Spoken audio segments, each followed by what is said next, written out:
Good morning बच्चों। बच्चों how are you? सब अच्छे से फाइन, अच्छे, ठीक है बच्चों। बच्चों देखो, हमने पहले जो आपकी पढ़ाया था, हम व्याकरण पढ़ा रहे हैं अभी।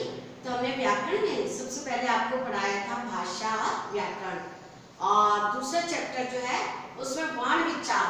वर्ण विचार में हमने क्या पढ़ाया था? स्वर। क्या पढ़ाया था बच्चों? स्वर पढ़ाया था।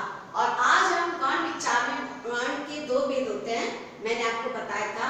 पहला होता है स्वर और दूसरा होता है व्यंजन। तो मैंने आपको स्वरों के बारे में बताया था। आज हम पढ़ने जा रहे हैं व्यंजन। बच्चों वर्ण के दो भेद होते हैं। कितने भेद होते हैं बच्चों? वर्ण के दो भेद होते हैं। पहला होता है वर्णों के जो स्वर और व्यंजन। तो वर्ण विचार में मैंने आपको दो बताए थे।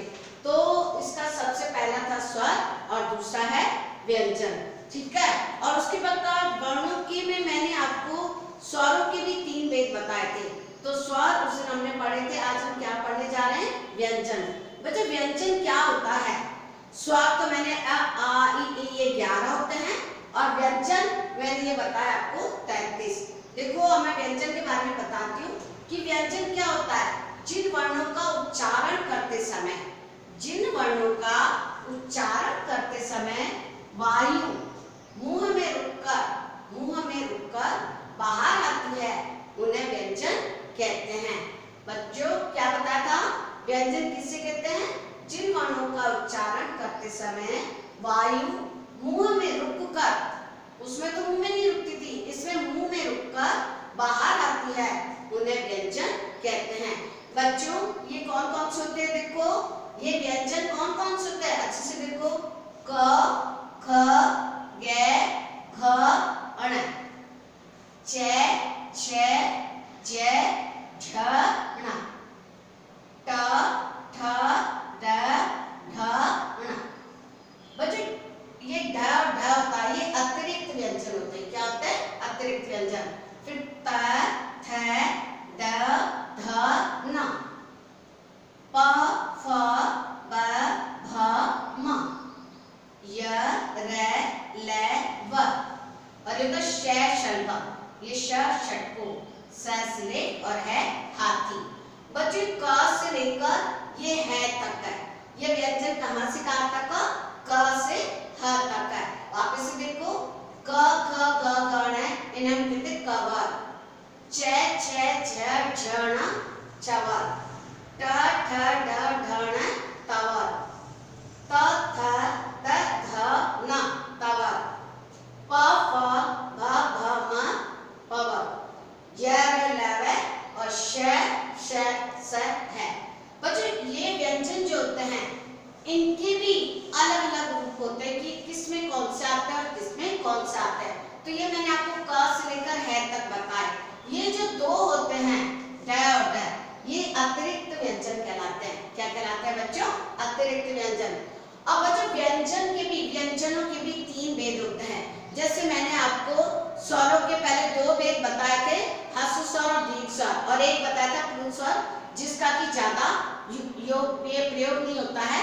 ह्रस्व स्वर और दीर्घ। ह्रस्व जिसमें बोलने में कम समय लगता है, जैसे मैंने बताया था अ, छोटी ई, छोटा उ और इससे ऋषि। और दीर्घ स्वर में मैंने बताया था आ, बड़ी ई, बड़ा उ, ए, ऐ, ओ, औ। तो मैंने जो है ह्रस्व स्वर आपको कितने बताए थे? 4, और दीर्घ स्वर बताए थे 7। तो कुल मिलाकर वो 11 हुए थे। और ये वाले जो हैं इनके भी वैसे टुकड़े होते हैं कि व्यंजनों के, बच्चों व्यंजनों के भी तीन भेद होते हैं। जैसे स्वर के हुए थे, स्वर के मुख्य रूप से दो भेद होते हैं, और एक प्लुत होता है जिसका ज्यादा उच्चारण नहीं होता है। उसी प्रकार व्यंजनों के बच्चों कितने भेद होते हैं? व्यंजन के उच्चारण की दृष्टि से व्यंजन 3 प्रकार के होते हैं। उच्चारण की दृष्टि से बच्चों व्यंजन कितने प्रकार के होते हैं? 3 प्रकार के होते हैं। एक होता है स्पर्श व्यंजन। बच्चों पहला होता है स्पर्श व्यंजन, दूसरा होता है अंतस्थ व्यंजन, और तीसरा होता है उष्ण व्यंजन। तो ये स्पर्श व्यंजन जो होता है ना बच्चों, ये क से लेकर और ये म तक होता है। कहाँ तक होता है? क से ये म तक होता है, ठीक है। ये कहलाता है स्पर्श व्यंजन। ऐसे व्यंजन जिनका उच्चारण करते समय वायु मुंह के भीतर वायु जो होती है वो मुंह के भीतर किसी न किसी भाग का स्पर्श करके बाहर आती है, उन्हें स्पर्श का मतलब छूना, टच करना।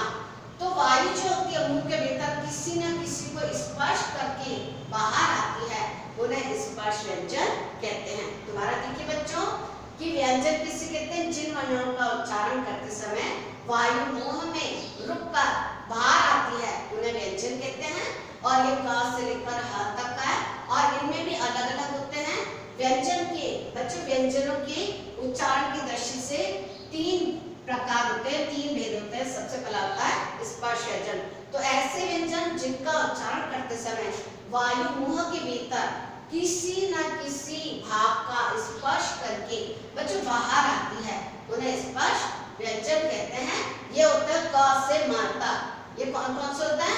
क ख ग घ ङ छ छ ज ज ण ट ठ ड ढ ण त थ द ध न और प फ भ भ म। ठीक है बच्चों, तो ये कौन से हो गए? ये हो गए हमारे स्पर्श व्यंजन। ये कौन से हो गए हमारे?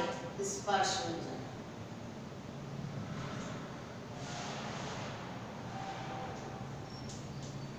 स्पर्श व्यंजन। ठीक है बच्चों,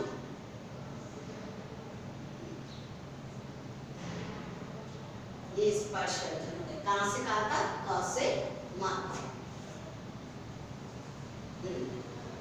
ठीक है बच्चों, अब हमारा आता है दूसरा अंतस्थ व्यंजन।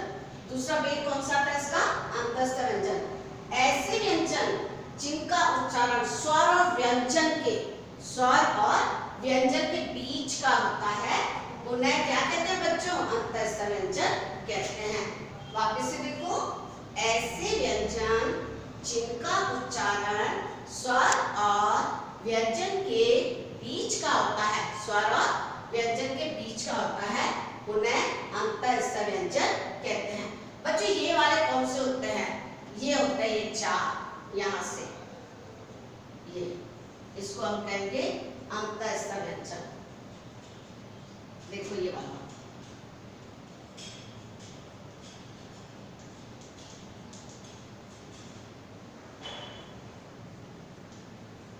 कौन कौन से होते हैं बच्चों? य र ल व, ये अंतस्थ व्यंजन कहलाते हैं।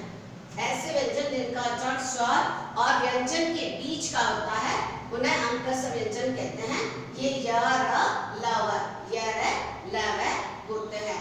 तो बच्चों मैं तक तो हो गया स्पर्श व्यंजन और अंतस्थ व्यंजन होगा य र ल व। अब तीसरा आ जाता उष्म। उष्म का मतलब गर्मी।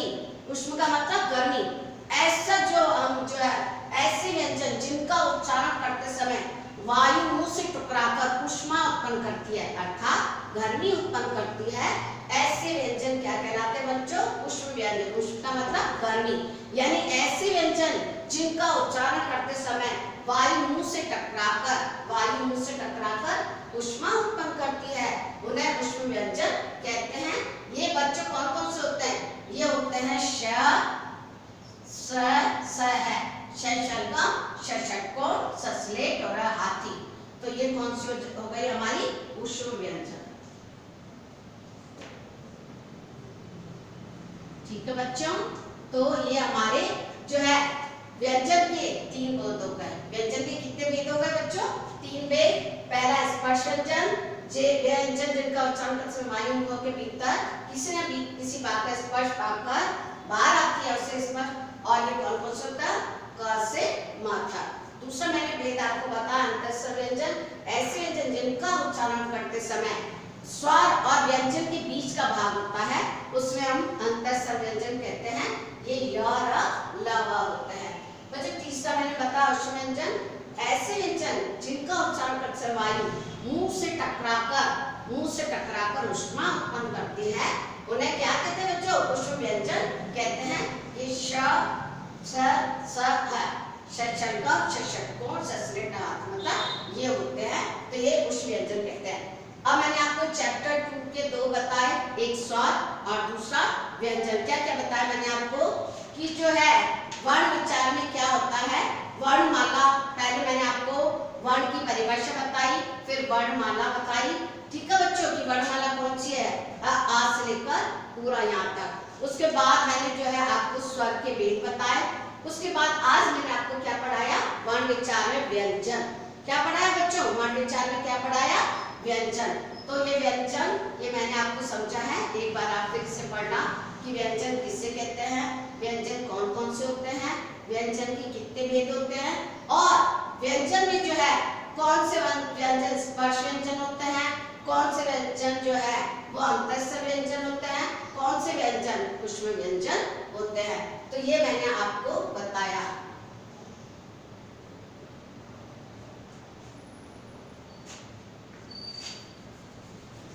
इसको हम अच्छे से लिखते हैं जिससे आपको समझ में आ जाए।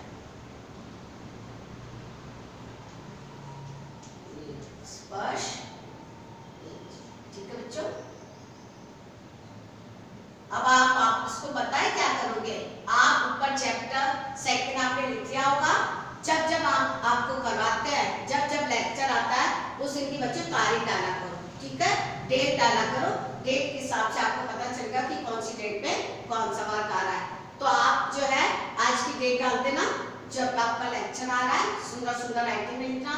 अब आप चैप्टर 2 में आपने पहले जो है स्वर का सारा लिख लिया होगा, आप जो है व्यंजन का लिख लोगे। उसके बाद में आपको कल जो है नेक्स्ट लेक्चर में आपको इसके क्वेश्चन आंसर भेजूंगी। उसके बाद हम जो है कौन सी किताब शुरू करेंगे, हिंदी रीडर, ठीक है बच्चों। उसमें हम पहला चैप्टर शुरू करेंगे। तो पहले आप ये सुंदर सुंदर राइटिंग में व्याकरण की कॉपी में लिखेंगे पूरा और अच्छे से समझेंगे। जो नहीं समझ में आता है वो आप मेरे व्हाट्सएप नंबर पर पूछ सकते हैं, या मेरे से पर्सनल नंबर भी मेरा आपके पास आ रखा है, उसमें भी पूछ सकता है, उससे भी पूछ सकते हैं। सबसे पहले बच्चों वर्क आप कंप्लीट करो, एवरीडे करो ऑल सब्जेक्ट का, और जो है व्हाट्सएप पे भेजा करो ताकि हमें पता चले कि आप अच्छा पढ़ रहे हो, अच्छे बच्चे हो रहे हो। और सब जने बच्चे घर पे रहो, खुश रहो, सुरक्षित रहो और हमेशा स्माइल करते रहो एंड मुस्कुराते रहो, ठीक है बच्चों। ओके बच्चों, थैंक